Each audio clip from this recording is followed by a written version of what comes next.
Hello दोस्तों का फिर से आप सभी का बहुत बहुत स्वागत करता हूं आपके अपने चैनल हाई फाई स्टडी पर। दोस्तों आज की वीडियो आप सभी के लिए बेहद इम्पोर्टेंट होने वाली है। डीएलएड तृतीय सेमेस्टर हिंदी के जितने भी आपके 2016 हो गया, 17 हो गया, 18 हो गया, 19 हो गया, चारों ईयर के प्रीवियस ईयर क्वेश्चन में लेकर के आया हूं और इसके बारे में कुछ बेसिक जानकारी भी दूंगा जो कि आपके पेपर के टाइम के लिए बेहद इंपॉर्टेंट होगी।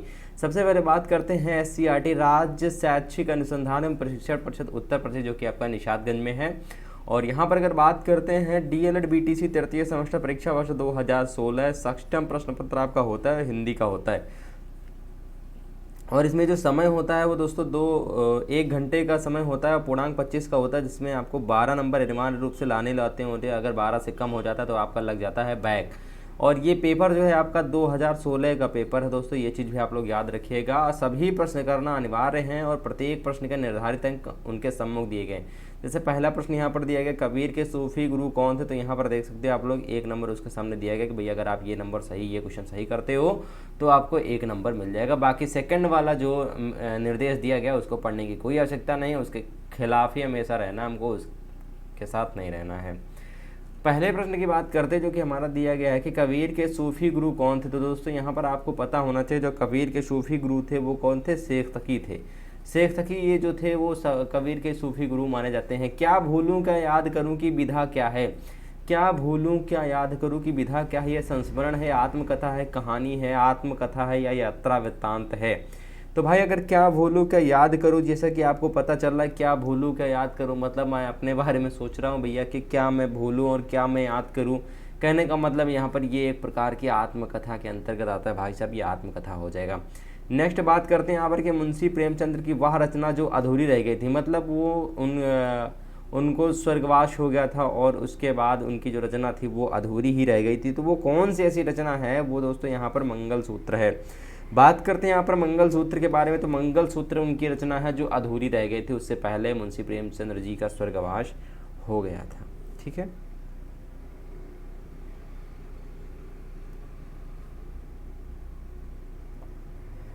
चलिए अगले प्रश्न की बात करते जो कि यहाँ पर कहता है कि घड़ी साज शब्द है, देशज है, विकारी है, शंकर है या फिर रूढ़ शब्द के अंतर्गत आता है। तो भैया ये किस प्रकार का शब्द है, ठीक है, ये किस प्रकार का शब्द है, ये अगर आपको पता है तो जल्दी से आप लोग कमेंट सेक्शन में जल्दी से बता दीजिए आप सभी साथी। देखिए अगर मैं यहाँ पर बात करूँ, घड़ी साज जो शब्द है वो एक प्रकार का शंकर शब्द के अंतर्गत आता है मेरे दोस्तों। किसके अंतर्गत आता है, शंकर शब्द के अंतर्गत आता है, यानी कि शंकर शब्द यहाँ पर हमारा करेक्ट आंसर हो जाएगा 4th नंबर का ऑप्शन नंबर बी। चलिए अगले प्रश्न की यहाँ पर बात करते हैं जो कि हमारा दिया गया है कि रसाल पर्यायवाची शब्द है। जो रसाल है वो पर्यायवाची शब्द है, किसका है, कोयले का है, आम का है, पान का है या सगा भाई का है। तो रसाल जैसा कि आपको रस से संबंधित हो रहा है, तो भैया पान में कोई रस नहीं होता है, कोयले में कोई रस नहीं होता, सगे भाई में कोई रस नहीं होता है, मतलब क्या हो जाएगा यहाँ पर ऑप्शन नंबर सी की साइड चला जाएगा, आम हो जाएगा हमारा करेक्ट आंसर दोस्तों, आम के साइड यहाँ पर चला जाएगा।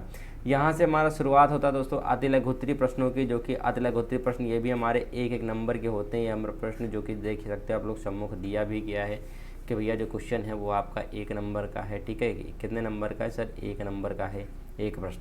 तो पहला प्रश्न हो जाएगा कि ता था दा धा का उच्चारण स्थान कौन सा है। तो आपको पता है ता था दा धा, इन सभी का उच्चारण करते समय जीभ की नोक जो है वो ऊपर के दांतों का स्पर्श करती है, इस प्रकार का उच्चारण स्थान दंत्य होता है। चाहे आप कह के भी देख लीजिए, ता था दा धा जो अग्रभाग है, जीभ की नोक जिसे हम कहते हैं, वो क्या करता है, ऊपर के दांत और तालू के मध्य का जो भाग होता है ना, यह समझ लीजिए दांतों को ऊपर स्पर्श करता है, वहाँ पे टकराएगा नहीं, तब तक हम लोग धा बोल ही नहीं पाएंगे, धा टा बोल ही नहीं पाएंगे। ठीक है, आगे बात करते हैं यहाँ पर कि आग और हाथी का तत्सम रूप लिखना है। तो आग और हाथी का तत्सम रूप क्रमशः आग का अग्नि हो जाएगा और हाथी का हस्ती हो जाएगा यहाँ पर। ठीक है, यहाँ पर हस्ती हो जाएगा हमारा करेक्ट आंसर, यानी ऑप्शन नंबर किसके, यहाँ पर ऑप्शन नंबर है ही नहीं है, तो दोस्तों यहाँ पर आंसर हमारा क्या हो जाएगा, अग्नि और हस्ती हो जाएगा। आगे बात करते हैं उपकार के बदले किए जाने वाले उपकार को क्या कहते हैं। तो उपकार के बदले किए जाने वाले उपकार को प्रत्योपकार के नाम से जाना जाता है, यानी फिर प्रत्योपकार कहते हैं। यानी उपकार के बदले किए जाने वाले उपकार को प्रत्योपकार कहते हैं। उपकार के बदले में किए जाने वाले उपकार को क्या कहते हैं, प्रत्योपकार कहते हैं या प्रत्योपकार के नाम से जानते हैं। 12 बाट होना, 12 बाट होना लोकोक्ति का अर्थ बताते हुए इसका वाक्य प्रयोग करना है आपको। 12 बाट होना लोकोक्ति का अर्थ बताते हुए इसका वाक्य प्रयोग करना है।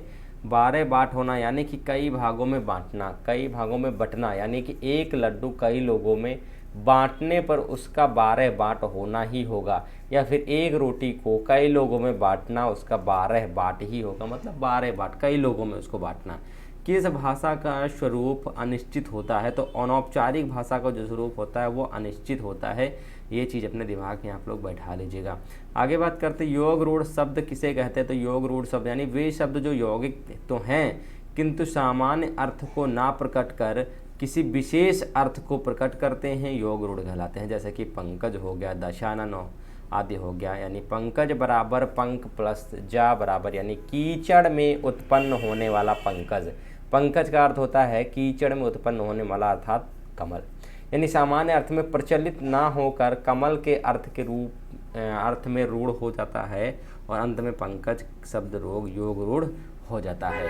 तो यहाँ पे आपके 2016 के अति लघुत्तरी थे। अब यहाँ से शुरुआत होती है हमारे 2017। देखिए लघुत्तरी आपको रटना पड़ेगा, वो याद करना पड़ेगा, उसको मैंने यहाँ पर इंक्लूड नहीं किया है। सिर्फ एक नंबर वाले यहाँ पर मैंने इंक्लूड किया जो कि आपका बहुविकल्पी आता है, और आपका यहाँ पर अति लघुत्तरी जो है वो मैंने यहाँ पर मेंशन कर दिया है, उसको यहाँ पर मैंने रख दिया है। आगे बात करते हैं यहाँ पर 2017 के बेसिक नॉलेज। आपको पता ही है पूर्णांक 25 का होता है, घंटे का समय होता है। सीधे प्रश्नों पर चलते हैं। पहला प्रश्न यहाँ पर हो जाएगा कि प्राथमिक स्तर पर बच्चों में भाषा का ज्ञान किया जाना चाहिए। प्राथमिक स्तर पर बच्चों के भाषा का विकास किया जाना चाहिए वर्णमाला के द्वारा, वार्तालाप के द्वारा, सुलेख के द्वारा या फिर लेखन के द्वारा। तो भाई राइट आंसर क्या हो जाएगा यहाँ पर राइट आंसर आपको बताना, फटाफट अंदाज में जल्दी से बता दीजिए। यहाँ पर वार्तालाप के द्वारा हो जाएगा हमारा राइट आंसर, ठीक है ना। वार्तालाप के द्वारा हो जाएगा हमारा करेक्ट आंसर। अगला हो जाएगा यहाँ पर कि रात्रि का पर्याय नहीं है। रात्रि का कौन सा इसमें पर्याय ऐसा है जो रात्रि का पर्याय नहीं है? यामिनी, रैन, विभावरी या सौदामिनी।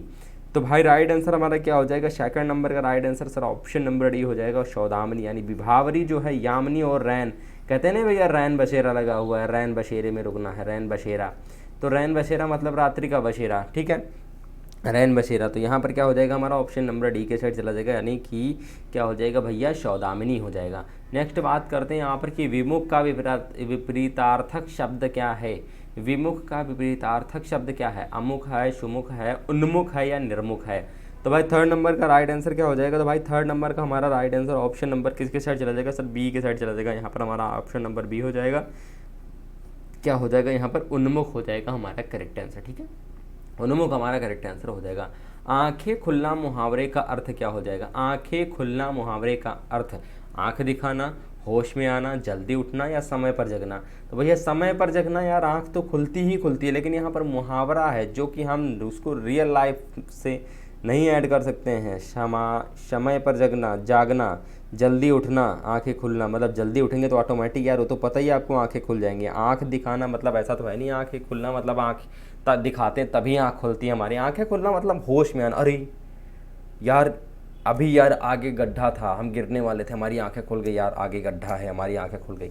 तो ऐसा कुछ होता है, यानी कि होश में आना मतलब आप होश में आ गए हैं, ठीक है।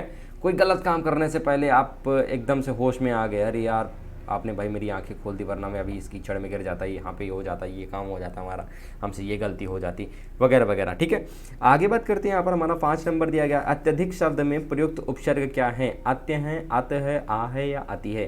तो अत्यधिक शब्द में जो प्रयुक्त उपसर्ग हो जाएगा वो हो जाएगा आपका अति। अत्यधिक में अति उपसर्ग होता है, अति होता है, नहीं अत्यधिक कह रहे हो, अत्यधिक कह रहे हो, तो अत्य नहीं अत्यधिक कह रहे हो, ती लग रहा है, मतलब अति हो जाएगा हमारा राइट आंसर।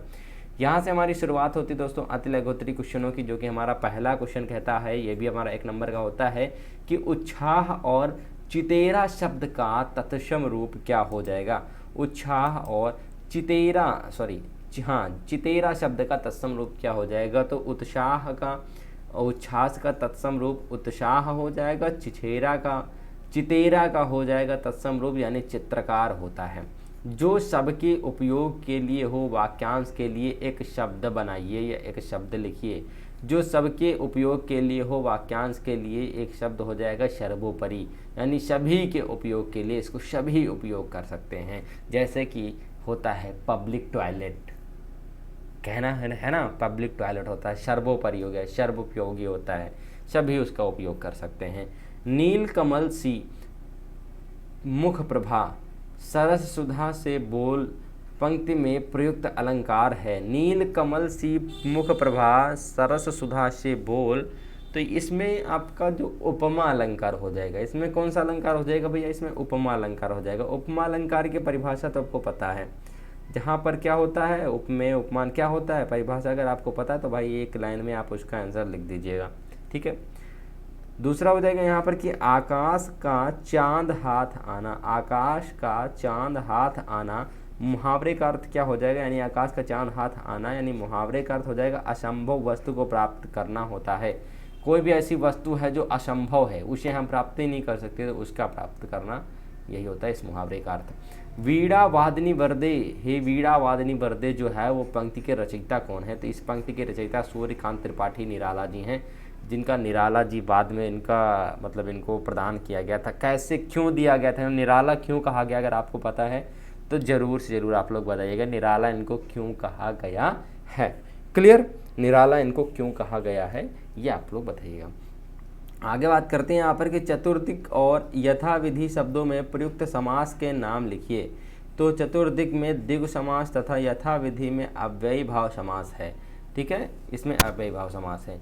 यहाँ से हमारी शुरुआत होती है दोस्तों 2018 में पूछे गए जितने भी प्रश्न हैं वो सारे के सारे यहाँ से हम शुरुआत करेंगे अपनी, बाकी बेसिक नॉलेज तो आपको पता ही है। पहले प्रश्न से शुरुआत करते हैं कि यानी कि मानक हिंदी का मूल आधार कौन सी बोली है, तो मानक हिंदी का जो मूल आधार है वो कौन सी बोली, ब्रज भाषा है, ब्रज भाषा, खड़ी बोली, उर्दू या हिंदुस्तानी। तो यहाँ पर भाई राइट आंसर यहाँ पर क्या हो जाएगा, तो यहाँ पर राइट आंसर हमारा हो जाएगा खड़ी बोली। मानक हिंदी का मूल आधार क्या है भैया, खड़ी बोली के अंतर्गत आता है। किसके अंतर्गत आता है सर, खड़ी बोली के अंतर्गत आता है। नेक्स्ट बात करते हैं यहाँ पर कि दिए गए विकल्प में कौन सरस्वती का पर्यायवाची नहीं है, भारती, शारदा, भार्गवी या वीणा पाणी। तो यहाँ ये चीज़ तो आपको पता है भैया, वीणा पाणी भी कहते हैं माँ सरस्वती को, और भारती भी कहते हैं और शारदा भी कहते हैं, यानी भार्गवी नहीं कहते हैं, ये एक प्रकार का नाम है या फिर इसको और कुछ कहते होंगे, लेकिन फिलहाल मुझे अभी नहीं पता है। नेक्स्ट बात करते हैं यहाँ पर कि भिक्षुक में प्रत्यय है, भिक्षुक में प्रत्यय है, उक प्रत्यय है, टक प्रत्यय है, ठक प्रत्यय है या उत प्रत्यय। भिक्षुक की बात की, उक की बात की गई, भिक्षुक भिक्षुक भिक्षुक भिक्षुक, ठीक है। तो भैया क्या हो जाएगा, भिक्षुक, उक यानी कि उक प्रत्यय हो जाएगा। आगे बात करते हैं यहाँ पर कि लघु का विपरीतार्थक शब्द क्या हो जाएगा, लघु का विपरीतार्थक शब्द क्या हो जाएगा, महान हो जाएगा, विशाल हो जाएगा, उत्तम हो जाएगा या फिर दीर्घ हो जाएगा। तो फोर्थ नंबर का राइट आंसर भैया तो आपको पता है लघु, लघु शब्द का व्यवहार, देखिए एक तो होता है लघु, इसका विपरीतार्थक क्या हो जाएगा, लघु हो जाएगा या दीर्घ हो जाएगा, ठीक है, तो दीर्घ हो जाएगा यहाँ पर हमारा राइट आंसर। नेक्स्ट बात करते हैं यहाँ पर 5 नंबर दिया गया कि पूरब और उत्तर, यहाँ पर बात की गई भैया पूरब और उत्तर के बीच की दिशा क्या कहलाती है, पूर्वोत्तर, ईशान, क्षितिज या वातायन या वायव्य।